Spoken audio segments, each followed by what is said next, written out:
Good morning সবাইকে।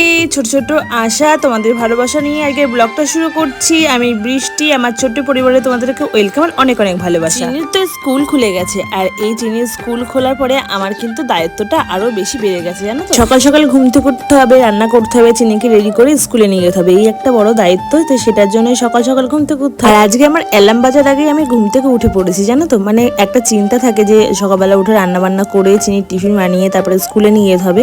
তো এই জন্য আর ঘুম হয় না, সকাল সকালে ঘুম ভেঙে গেছে। ঘুম থেকে উঠেই নিচে এসে তো আমার সাথে বিশাল বড় একটা অ্যাক্সিডেন্ট করলো। সিঁড়ি থেকে নামতে গিয়ে তো পা পিছলে পড়ে একেবারে একাকার অবস্থা। আসলে জানো তো, রাত্রেবেলা হয়তো আমাদের বেসিনের কলটা খোলা ছিল, আর বেসিনের মধ্যে অনেক বাসন ছিল, সেই বেসিন তো জল আটকে গেছে। তারপরে পুরো রান্নাঘর থই থই, বারান্দা থই থই হয়ে গেছে।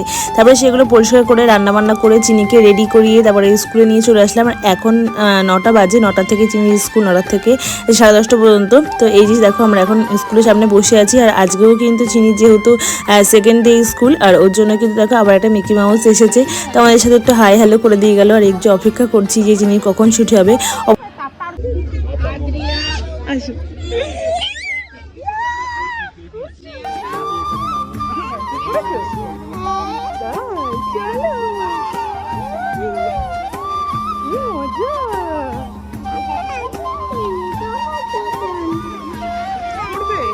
করবে ভিড় হয়ে গেছে, করবে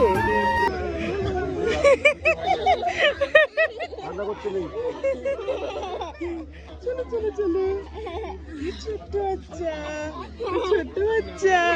পাপা কই, পাপা কই? চলো চলো, পাপা কই?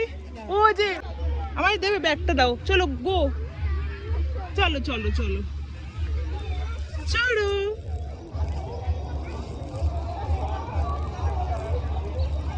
একবারই, হ্যাঁ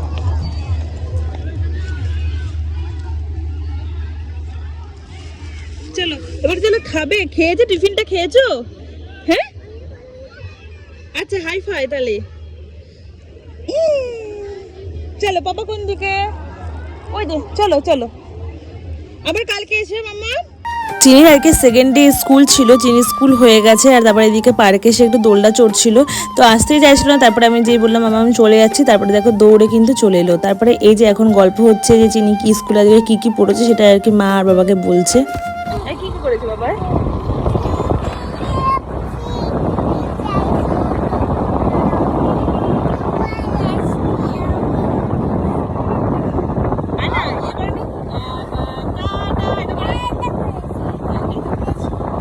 যেহেতু সকালবেলা একটু তাড়াতাড়ি থাকে, আর না সকালবেলা খেয়ে ঠেয়ে কিছু বেরানো হয় না। আর